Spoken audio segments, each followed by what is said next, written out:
businesses.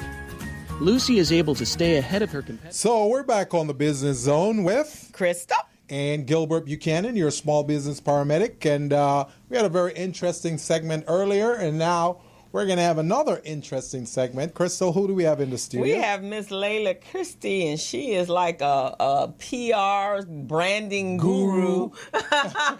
and for our small businesses, you know, that's a hard thing for them. So we're going to talk about what you need to do to create a brand for your business and why it's so important and how it can increase your revenue and change your business by people just knowing who you are and what your business is. Yeah, so I might need to learn a little bit about that for my business too. So. You think so? Oh yeah, your brand. I might learn a little. A little thing or two. I'm sure you will. My brand. About your brand. I mean, because we're those individuals that we kind of are our brand. That's right. Yeah, so that's right. We're not quite like Kim Kardashian, but they're like their own brand, right? That's right. So let me pull up Ms. Layla because she's a very impressive young lady here. I met her at the Bella Network conference, and I know you and you helped her get her certification. Yes. So you know her from that level. So let everybody else know who she is. So let me pull her up here. So Layla Christie is the founder of the Society 19th group.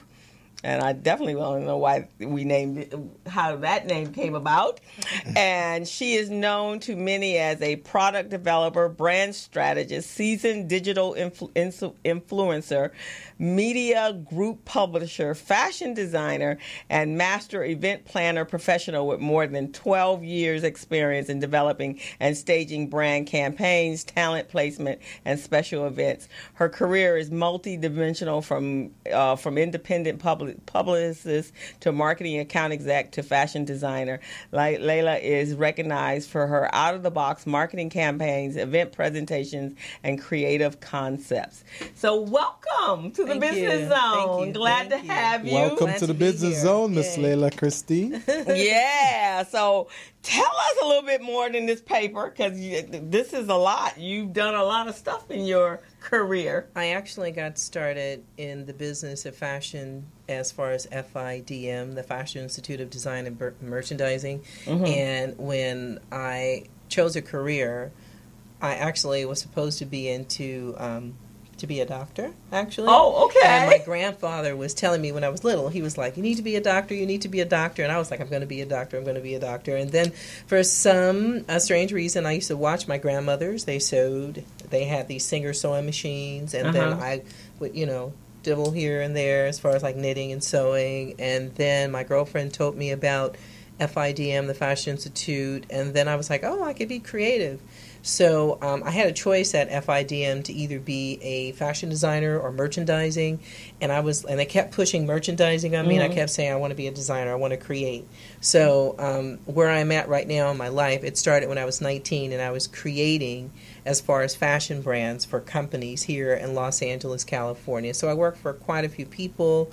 I received my degree from the Fashion Institute of Design and Merchandising, and we had to debut with a clothing line. And from there, I thought that was going to be my career until I got married and had kids, and then that's part of that story. But I actually designed as far as fashion for different manufacturers in Los Angeles from probably about a good 12 years before I decided to transition from the business and go more into media, public relations, and what is now called brand marketing. So is that how you got the name, the Society 19, because you started at 19? And it's actually the Society 19 Group. Okay. Right. And I named my company the Society 19 Group because I had a former name and I didn't like it because it was all about the person, the you factor. And then I actually went into prayer and meditation, and I was asking God, what could I name a company? So it's about a society, it's about being a part of a group, it's about,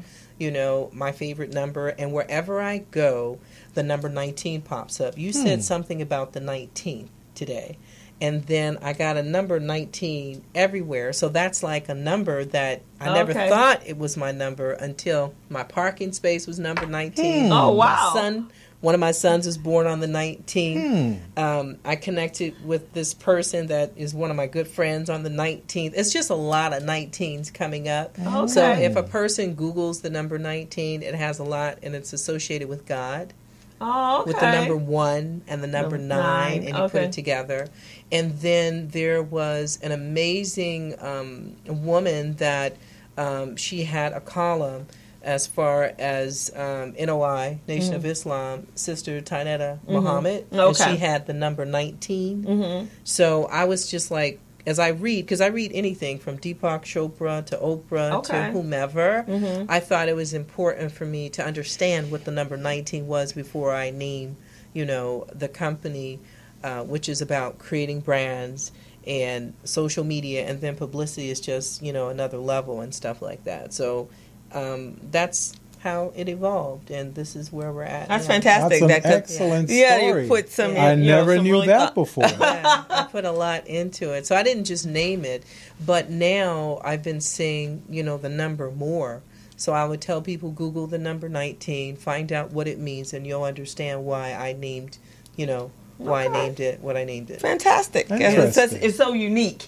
And so it should, story. It should be able to spur on some conversation about it, and then that there is a story, because everyone has a story, but a lot of people don't know how to articulate that story around why they do what they do, especially their businesses. That's great. Yeah. And that's part of the branding. That's part of having branding. Your story. And I really am good at creating brands and names, because I always start. I remember when I was at FITM, we would have a canvas, or I was actually designing. I could take Gilbert's shirt, a man's suit, your blouse. I can make a pattern and sew it up, and it'll be done in 2.5 hours. So I still have that skill that I was trained. So I know how to sew. I know how to make patterns. I may take you up on that. To create and whatnot. I just got out of the business because my sons were younger. One of my sons hurt himself, and it kind of bothered me mentally. So I said, well, how can I create another way? So, when someone says they create brands, you really have to understand how to create. So you have to start somewhere, like the Fashion Institute, and then working for people in the business to come to where I am right now. Because I create magazines, I create companies. If you don't know what you want to create, I'll help and guide you to create it. So it's an art and a science. It's an art and a science. So it's creative. Yeah. So you're creative. I'm very creative. And it's interesting because you hadn't gotten here yet. And I don't think you were here when we did the Reginald Lewis. No. Okay. So just before you got here, our Black History person today was Reginald F. Lewis, who he was one of the first Black billionaires, and so he bought McCall Patterns. In 1983. And he created he bought it for $23 million, brought it up and sold it for $63 million. I think that's amazing. I wish I could have met him. I know. I still want to meet him. So he died when he was in 1983. But I was just the reason I brought it up was because there's going to be a documentary on him on PBS on February. That might be when you heard that number. You might have been coming in just at that point. So you might want to see that. So I'm also a seamstress. My mom was, everybody in my family. And when I was a little girl, not a little girl, when I was in my teens, I made all my own clothes at that time. And then my mom and I actually created a business. That was one of my first businesses. We were creating and making little girl petticoat dresses. And we would sell them. It was really cute. And beautiful. My mom was a real... If you stood still long enough, she'd make a cover and put you in it. She'll make you anything you want. Yeah, that's how my family is. And my grandmother sewed, my uncle sewed.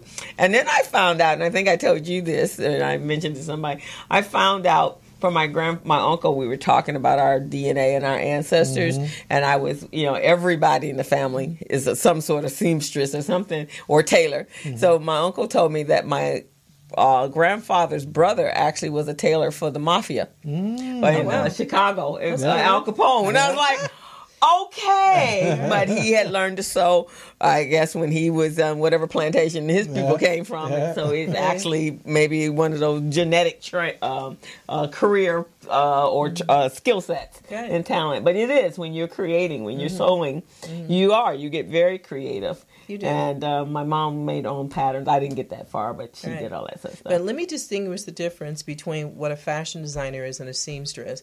A fashion designer, the way I was trained, is we know how to sew, we know how to sketch, we know how to illustrate, we know how to be quiet, take a piece of paper, and then we had to illustrate and give it to a sample maker who is a seamstress who will design it for you. So not only as a fashion designer do you have to know how to design, but you have to know how to sew. You have to know how to illustrate. You have to know how to select fabrics and patterns and colors.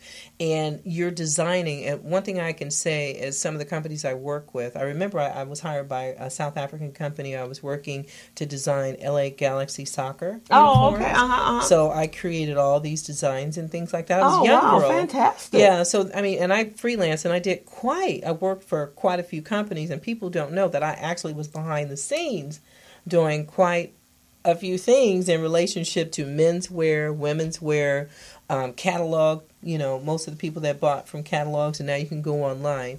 And I think if I could have stayed in the business, if I didn't have kids, I probably would, be somewhere in New York or Paris or whatever. Yeah, because it does change your life a little bit, right? Yeah, having families, because when you look at what is it, the show with the sewing show, the reality show. There's a couple of them, Project Runway. Yeah, it's serious business. It's serious business because you have to be creative. You have to, not only think of a design, but you have pressure.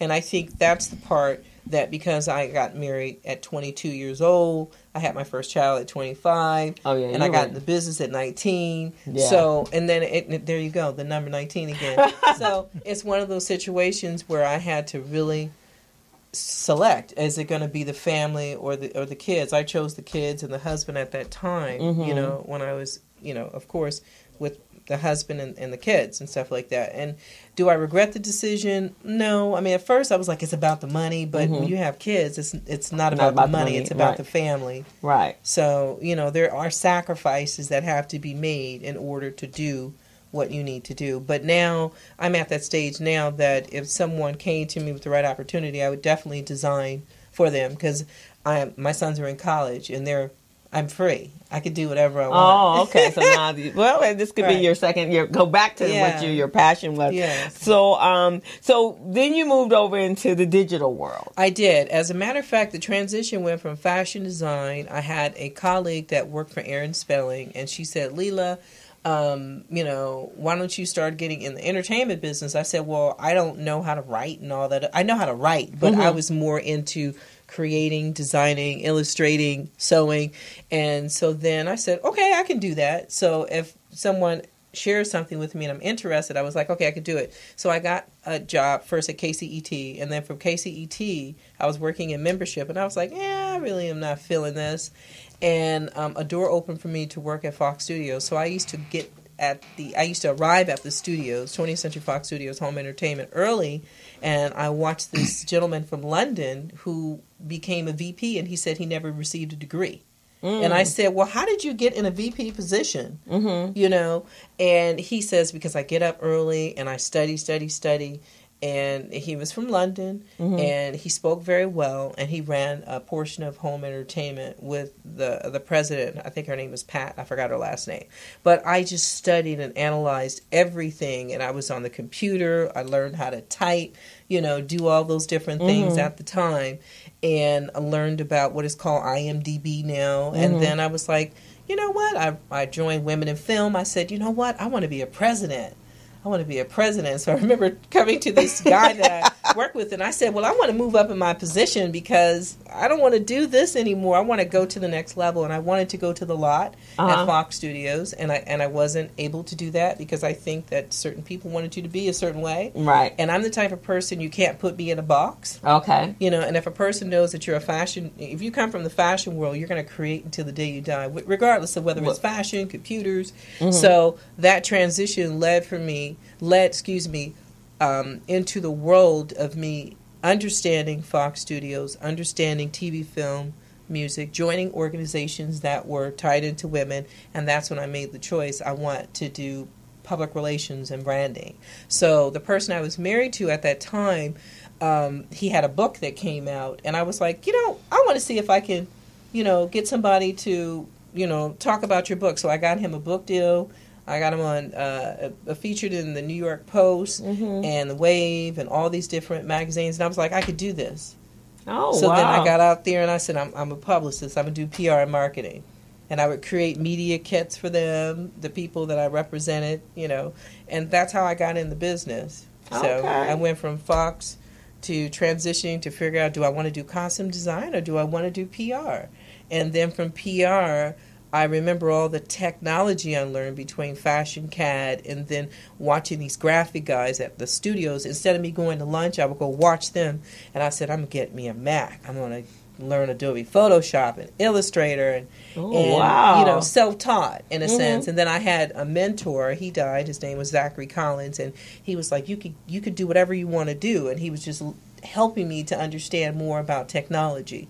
So between mentors and friends and people that opened up doors for me, I just said I could do this. So, and that all had its start as far as like fashion and creation and stuff like that. Because I tend to study and learn and absorb and say, I can do this. And then when I know I can do it, I just focus on it and it happens. And it just happens. That's interesting. Do you know Natalie Goucher? I have not. I think I met Natalie. We are connected, but she does the social media. She was a social media. Yeah, she actually held accounts, and now she's more of a trainer. Right. But her story is a little bit like yours. In a sense, she self-taught her. Right. She was into network marketing. Right. She was a fashion model, right. So part of that creativity. Right. And then when she had her child, right. She was young, right. And so she's like, okay, I need to be able to stay at home with my kid, right. and at the same time work. Right. And so she created, and out of that came this amazing business that she has created. You guys definitely need to meet. Cause we definitely do, and I think we're connected on Facebook. And it's so funny to say Facebook from a social media standpoint, but that was my transition. Okay. And then it's like I actually got into the world of social media marketing when, as a PR person, sometimes you would represent clients and you would pitch them to ABC, NBC, CBS, and some of the major magazines, and it would be a little challenging because certain magazines only want to hear about celebrities. Only want to hear about celebrities. Okay. They only want to hear about current events. They don't care if, like I represented Mark Christopher Lawrence, who was a part of NBC Chuck. I did work with Bentley Cal Evans. I worked with, indirectly with Nautica de la Cruz. She was more like a friend, per se. And worked with music artists, a lot of different people, per se. Even Carmelita Jeter. Okay. The track star. And the focus from a creative standpoint was the media kit. So my way of pitching was able to get them, through the doors. But the social media part came in when I was frustrated. And I was looking at the gentleman that created Facebook. And I was like, you know what? Zuckerberg, this guy is sharp. I joined Facebook and I was like, I want to create power player lifestyle. And, I was supposed to create it with someone. I just learned how to create an iWeb, my first little online magazine. I would just send it out to people. Really? And then I walked up to Dinah Ross's daughter, Chutney Ross, and I was like, she's so great in fashion. I was like, can you write my fashion column? And she was like, okay. And so then when Obama was running for presidency in 2000, everyone knew about it in 2008. And when he was elected in 2009, I launched Power Player. And I just started emailing publicists and friends and saying, hey, I want to feature you. I want to feature your clients. I want to feature these people. So now when you go to the Power Player Lifestyle, I have publicists emailing me from all across the world. Wow. And that's how I got into social media. And I said, you know what? I want to help other people. So basically, Power Player Lifestyle, Goddess Couture News, Fab 5 Lifestyle, all the different magazines that you see, I have helped PR teams from Rogers and Cowan all the way down to the Mama PR firm to help them. And I've never received money or anything like that. So, it's a voice for publicists, and it's also a voice for people who are in brand marketing and promotion. So I self-invested in that. You know what I'm saying? Fantastic. So that's how I got into social media. And my colleagues were saying, Leela, and then I started learning how to design. So I know WordPress Manage. I know how to design websites. I understand about SEO, plugins. And yes, I am an expert. I'm very good at what I do. I have a team of people that work with me. And if a person needs, traffic sent to their site, or if they need someone to help them create an online magazine, or if they need a social media maven to step in and say, okay, what are you doing where no one's coming to your site?